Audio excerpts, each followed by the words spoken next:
பணத்தை பாதிக்கும். அஞ்சாவது நான் ஒவ்வொருத்தரோடையும் சம்பந்தம் கடன். இன்னைக்கு யாரு கடன் இல்லாம வாழ்றாங்க? ஒவ்வொருத்தருடைய தலையோட கடன் சம்பந்தப்படுது. எங்க நாட்டில் குறிப்பாக, அது குறிப்பாக இந்த கொரோனாவுக்கு பின்னால் பெண்கள் அதிகமாக கடனோட சம்பந்தப்படுறாங்க.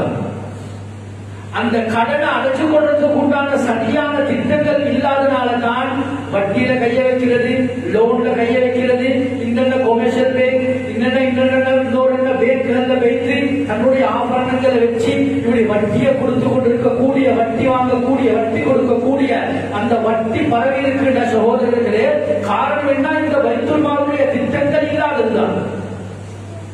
அப்ப கடன்கள் என்ன செய்யறதுக்கு தாராளமாக சம்பந்தப்பட்டு அவங்களோட பேசி சம்பந்தப்பட்டு கொடுக்கறதுக்கு ஏதும். இது ஹிஸ்டரியில வரலாறுகள் நீங்க நடந்திருக்காண்டா உண்மையிலே நிறைய நடந்திருக்கு. ஹிஸ்டரியில ஒரு ஞாபகம் சொல்றேன்.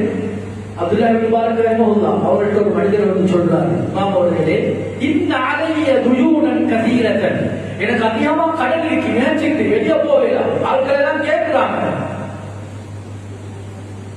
நிறைய பேர் தலைமுறை வைக்கிறாங்க. என்ன செய்த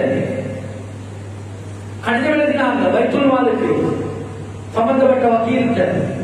சொன்னாங்க பைத்துல் மால்ல சந்தியில சொன்னாங்க, உடனடியாக சந்தியை வைத்து சேருங்க. சேர்த்து உடனடியாக சொல்லி கொண்டு வந்து கொடுக்கப்பட்டுச்சு. அவருடைய கடன் முழுமையாக நிறைவேற்றப்பட்டுச்சு. அதுக்கு பின்னால சந்தோஷமாக தலை நிமிர்ந்து அதுக்கு பின்னால வாழ்ந்திருக்கிறாரு, வாழ்ந்து வளர்ந்திருக்கிறாரு. அப்ப பைத்துல் மாலின் மூலமாக கடன்கள் நிறைவேற்றப்படணும். இப்ப நிறைய இடங்கள்ல கடன் கேட்டு போனா பைத்துல் மால் தெரியுமா சொல்றாங்க, அதுக்கெல்லாம் நாங்க வந்து பணம் சேர்க்கிறது இல்ல, அதுக்கு பைத்துல் மால் உருவாக்கப்பட்டது இல்ல. இப்படி பேரம் பேசக்கூடிய மார்க்கம் தெரியாத ஒரு கூட்டம் உருவாக்கினோம். அதுதான் மிகப்பெரிய பிரச்சனை. ஒவ்வொரு வருஷமும் பைத்துல் மால்ல சல்லி இருந்தா ஊர்ல இருக்கக்கூடிய பார்க்கும் ஒரு 15 பேர் இருக்கிறாங்க. இவங்க கடன்ல இருக்கிறாங்க. இவர்களை தனிப்பட்ட முறையில கூப்பிட்டு ஒரு போமண்ட கொடுத்து நிரப்பி எவ்வளவு கடனுக்கு சம்பந்தப்பட்ட ஆட்களையும் கூப்பிட்டு பள்ளிவாசல்ல அந்த ஆபீஸ்ல இருந்து முழுமையாக நாங்கள் அந்த கடனை முழுமையாக நிறைவேற்றது அவர்களுக்கு முன்னால்.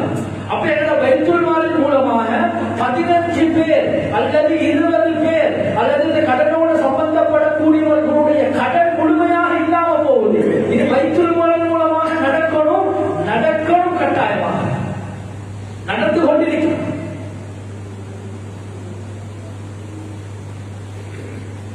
அடுத்தது அஞ்சாவது நாள். ஆறாவது நல்லா கேட்கிறோம். இந்த பைத்துல் மால் உருவாக்கப்பட்டால் எங்களோட ஊர்ல போதை வஸ்துக்களோட சம்பந்தமான நிறைய பேர் சிறைச்சாலைகள் இருக்கிறாங்க. அப்படி லிஸ்டோட இருக்கே யாருக்கே கேட்க தரமாட்டாங்களா? தருவாங்க. இப்ப இன்னைக்கு வழக்குகள் என்ன செய்யறாங்க? நிறைய பேர் உள்ளுக்கு இருக்கிறாங்க. வழக்கு முடிவு என்ன? அந்த தெண்ட பணத்தை கட்டிட்டு ஆளக்குடியில் போறாங்க. ஆனா கட்டுறதுக்கு உண்டான சல்லி இல்லை. பெண்களுடைய கஷ்டம், குழந்தைகள் சாப்பிடுறதுக்கே சாப்பாடு இல்லை. அதனால நிறைய வாலிபர்களும் ஆண்களும் இன்னைக்கு சிறைச்சாலைக்கிறத பார்க்கணும். மார்க்க அறிஞர்கள் சொல்றாங்க, இந்த பைத்துல் மால் மூலமாக சிறைச்சாலையில அடைத்து வைக்கப்பட்டிருக்க கூடியவர்களை ரிலீஸ் பண்றதுக்காக வேண்டி, அவர்களை விடுவிக்கிறதுக்காக வேண்டி இந்த பணத்தை பைத்துல் மால் பணத்தை பாவிக்கலாம். அதற்காக வேண்டி சகோதரர்களே பைத்துல் மாலை கட்டாயமாக உருவாக்கும். அப்ப பைத்துல் மாலை உருவாக்கி இந்த 6 விதமான தேவைகளும் ஊர்ல முடிஞ்சிட்டு இருக்கா சகோதரர்களே, இதுக்குள்ளால் அந்த எல்லா தேவைகளும் அப்படியே நுழைஞ்சி வந்துடும். அப்ப எங்க ஊர்ல என்ன செய்யும்? வட்டி இல்லாம இருக்கு. அப்ப மானக்கேடான செயற்பாடுகளுக்கு பெண்கள் போவாங்களா? போக மாட்டாங்க. இந்த விஷயமும் இல்லாம இருக்கு. இப்ப ஊருக்கு என்ன தெரியுமா நடக்கும்? சொல்லுவது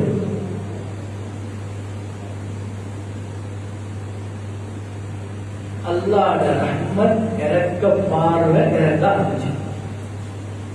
நான் ஆரம்பத்திலே சரி போடுகிறேன் பயான் ஆரம்பத்திலேனா இதா பஷர் ஜினா வல் ரிபா எந்த ஊர்ல எல்லாம் வட்டியும் மானக்கேடான செயற்பாடுகளும் தலைவிரித்தாடுவோ அஹல்லு பிஅன்ஃபுஸிஹிம் அஸாபல்லாஹ், அவர்கள் தமக்குத்தானே அல்லாஹ்வுடைய வேதனையை கட்டளையை தண்டனையை கட்டாயமாக ஆக்கிக் கொள்றார். இதுக்கு மாற்றமா யோசிக்கணும். எப்படி வட்டியும் மானக்கேடான செயற்பாடுகள் சினாவும் ஊர்ல இல்லாம போனா அல்லாஹ்வுடைய தண்டனைக்கு நேர் மாற்றமா என்ன? அல்லாஹ்வுடைய ரஹ்மத் இறங்க ஆரம்பிச்சு. அல்லாஹ்வுடைய ரஹ்மத் இறங்க ஆரம்பிச்சா அந்த ஊர் செழிப்பாக மாறும். அந்த ஊர் செழிப்பாக மாறினா விலைவாசிகள் குறையும். எல்லா எக்ஸ்போர்ட் இம்போர்ட்டும் எங்களுக்கு சார்பானதாக மாறும். வியாபாரங்கள் நல்ல சுத்தமானதாக மாறும். கண்ணியமானவர்களே, இப்ப என்ன நடக்கும்டா? அல்லாஹ்வுடைய பரக்கத்தை உள்ள பார்க்கறது. பரக்கத்தானே இல்லை, அந்த பரக்கத்தை